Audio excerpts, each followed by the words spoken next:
Selama ribuan tahun, manusia telah menjalin hubungan erat dengan sapi, dari makhluk liar jadi sahabat petani. Akan tetapi sekarang, hubungan ini naik level. Kita menciptakan sapi-sapi hibrida yang menggabungkan sifat terbaik dari nenek moyangnya. Hasilnya, hewan yang lebih kuat, lebih tahan banting, dan siap hadapi cuaca ekstrim. Dari pegunungan Himalaya yang beku, sampai savana Afrika yang panasnya bikin keringetan. Cuma lihat doang, sapi-sapi hibrida ini bikin ulang aturan main di dunia peternakan sapi. Di tengah perubahan iklim dan ledakan jumlah penduduk, sapi-sapi hibrida kini jadi senjata rahasia untuk ketahanan pangan global. Lewat program kawin silang yang cermat, ilmuwan dan peternak berhasil meningkatkan performa ternak, sekaligus mengurangi dampak lingkungan. Bahkan, menurut laporan FAO 2023, sapi hibrida menyumbang lebih dari 30% populasi sapi di pasar negara berkembang, dengan keunggulan yang efisiensi pakan dan daya tahan terhadap penyakit. Kita akan telusuri beberapa sapi hibrida paling menarik, dan lihat bagaimana alam dan sains bisa bersatu membentuk wajah baru pertanian modern. Tapi sebelum kita menyelam lebih dalam, jangan lupa tekan like, share ke grup peternak atau pecinta hewan, dan subscribe biar nggak ketinggalan cerita-cerita unik dari dunia hewan ya. Kita mulai dengan yang kekar dan legendaris, buffalo. Perpaduan antara bison Amerika dan sapi domestik alias Bos Taurus, lahir di AS tahun 70-an. Hibrida ini muncul karena kebutuhan menciptakan sapi yang tahan banting, tapi tetap menghasilkan daging tinggi, protein, dan rendah lemak. Dengan makin parahnya perubahan iklim global, eksistensi buffalo makin relevan. Mereka mewarisi stamina luar biasa dari bison dan kualitas daging tinggi dari sapi. Mereka tahan dingin ekstrim, bisa makan rumput seadanya, dan tahan terhadap banyak penyakit sapi pada umumnya. Lebih rendah lemak dan kolesterol daripada daging sapi biasa, dan cocok buat yang mau sehat, tapi tetap doyan daging. Peternak kecil dan pendukung pertanian regeneratif pun mulai melirik buffalo sebagai alternatif yang ramah lingkungan. Data USDA terbaru mencatat produksi daging buffalo meningkat stabil, dengan lebih dari 30.000 ekor terdaftar di AS. Bahkan, mereka juga diteliti karena menghasilkan gas metana lebih sedikit dibanding sapi biasa. Artinya, potensi bantu atasi perubahan iklim.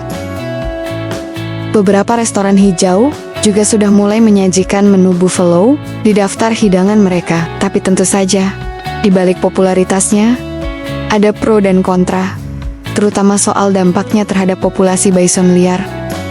Para konservasionis khawatir kawin silang bisa mengancam kemurnian genetik bison Amerika yang ikonik. Karena itu, pemisahan antara kawanan liar dan ternak buffalo sangat penting. Meski buffalo tetap jadi contoh utama, bagaimana liar dan jinak bisa bersatu dan menciptakan ternak masa depan.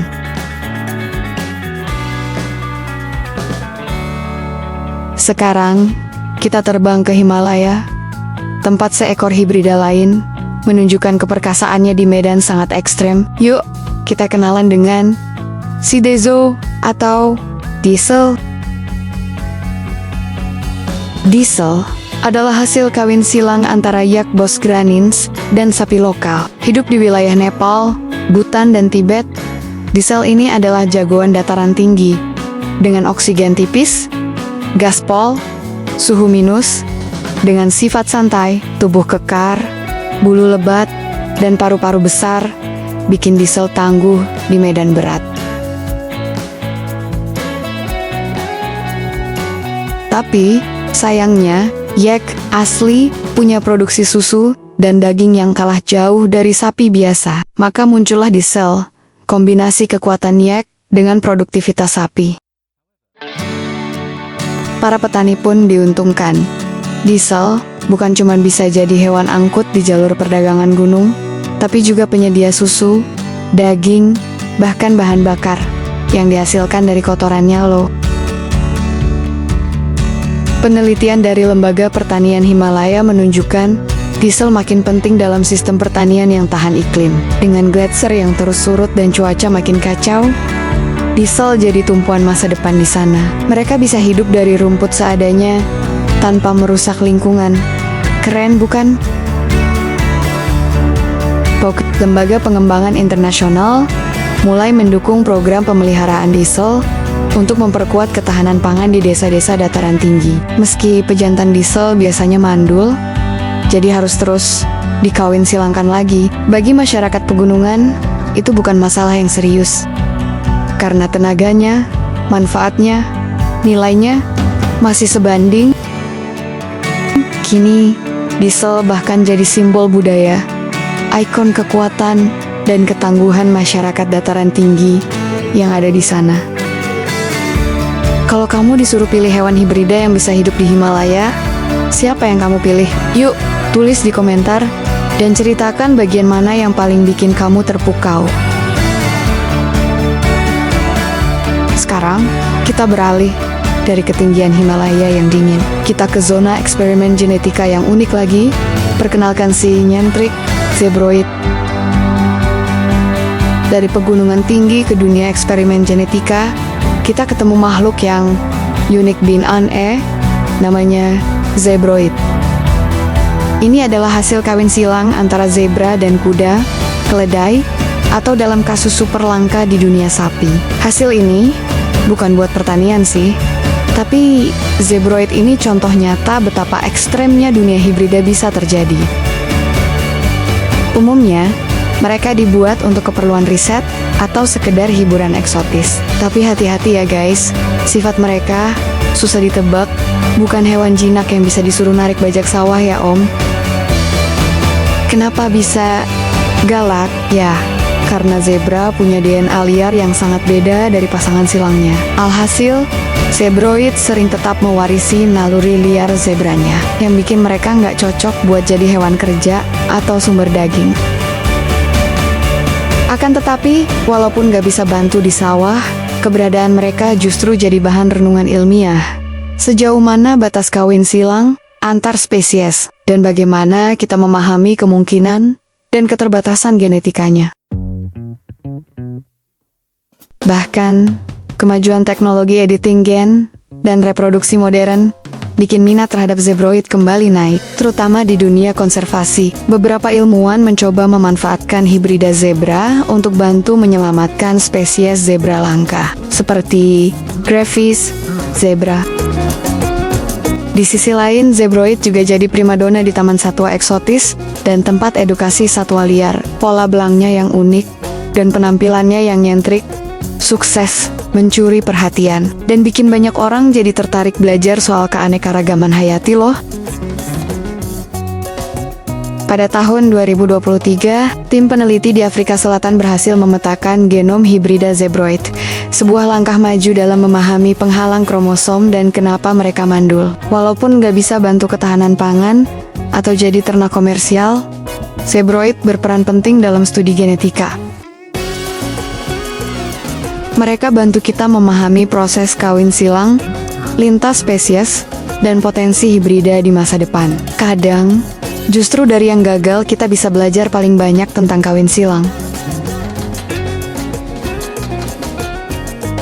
Kita lanjut ke hibrida yang lain yang lebih aplikatif di dunia nyata, yaitu Gaur Hybrid.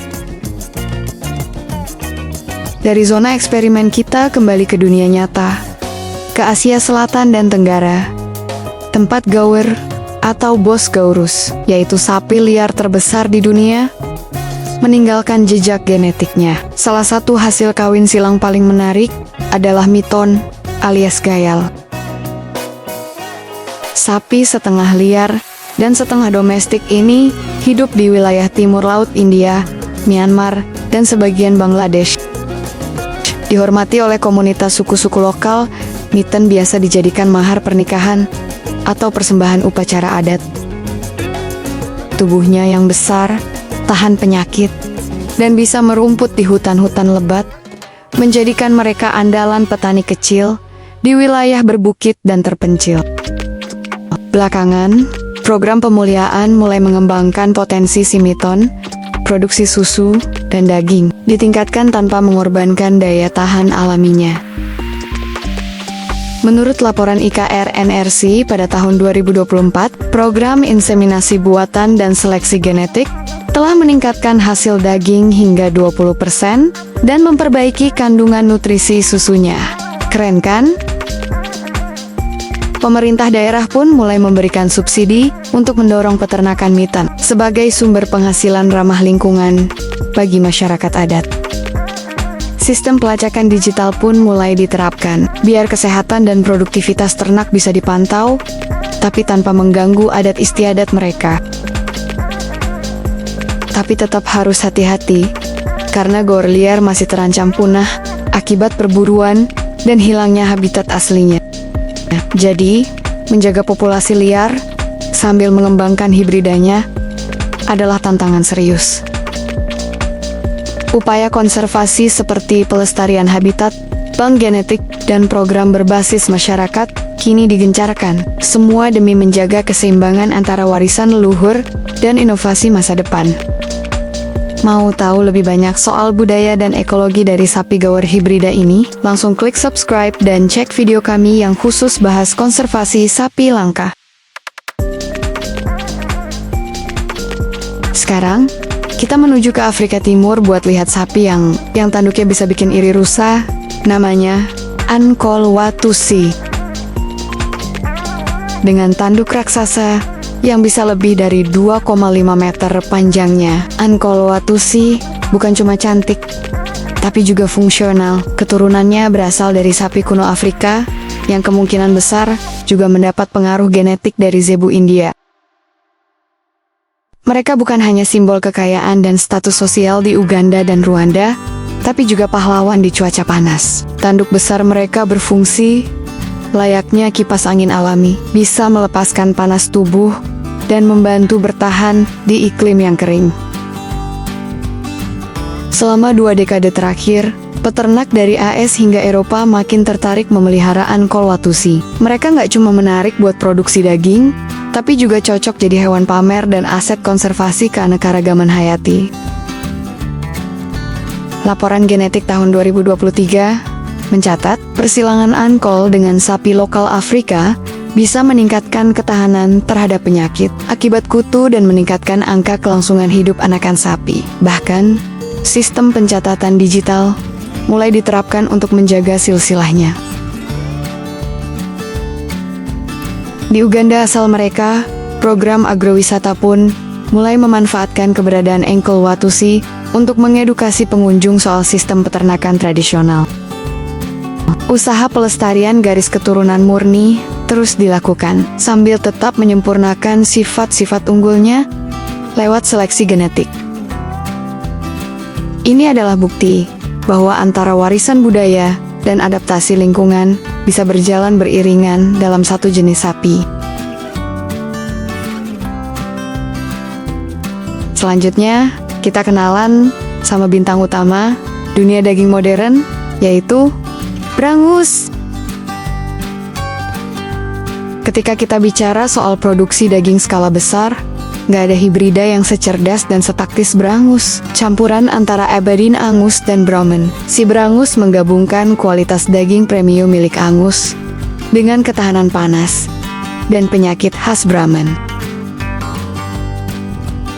Hibrida ini jadi andalan pasar ternak dari Amerika sampai Australia. Diciptakan di abad ke-20, Brangus berwarna hitam atau merah, bertanduk kecil atau bahkan tanpa tanduk, dan dikenal tenang serta efisien dalam mengubah pakan jadi daging.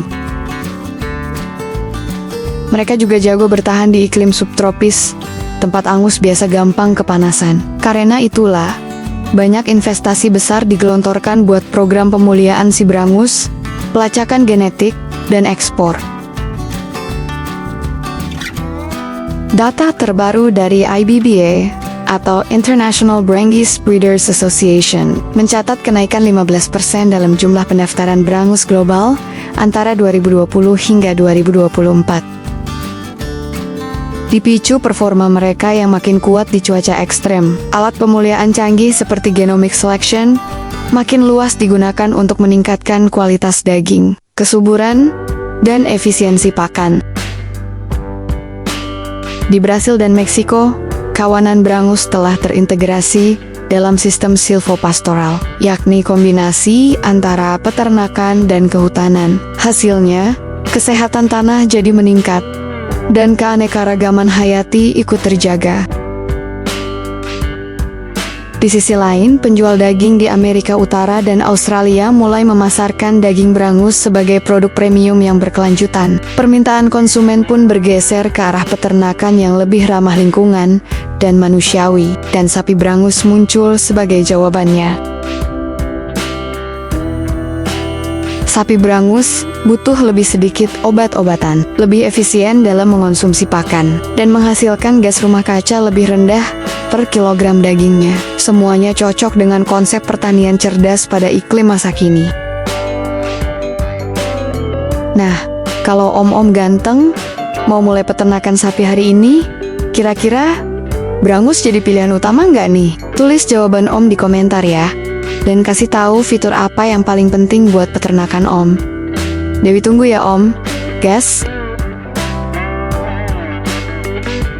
Setiap sapi hibrida yang kita bahas hari ini membuka jendela ke masa depan dunia pertanian, di mana tradisi, ilmu pengetahuan, dan kebutuhan hidup bertemu. Sapi hibrida ini bukan sekedar makhluk eksperimen, akan tetapi mereka adalah solusi nyata atas tantangan besar dunia, dari kelangkaan pangan dan perubahan iklim, hingga pelestarian budaya dan kesejahteraan hewan. Riset dalam pengeditan gen, pemuliaan selektif, dan teknologi reproduksi makin ngebut. Bukan nggak mungkin, di masa depan sapi-sapi hibrida akan didesain secara spesifik, tahan kenaikan permukaan laut, bisa makan rumput alternatif, bahkan menghasilkan susu dengan gizi tambahan. Tapi, kemajuan ini harus disertai etika, perlindungan keanekaragaman hayati, dan penghormatan pada kearifan lokal. Masih lanjut nonton? Kalau iya, kasih like dan komentar hybrid favoritmu, ya. Bagaimana menurut Om, sapi hibrida mana yang paling cocok untuk peternakan lokal kita? Mungkinkah mereka bisa ubah cara dunia memberi makan miliaran orang? Yuk, bergabung dalam obrolan di kolom komentar, dan jangan lupa bagikan video ini ke sesama pecinta ternak dan hewan unik lainnya. Terus pantengin Trisakti Bird Farm untuk seri cerita seru dari dunia satwa luar biasa lainnya. Jangan lupa untuk ikuti terus channel ini ya, biar kagak ketinggalan episode selanjutnya. Terima kasih, bye.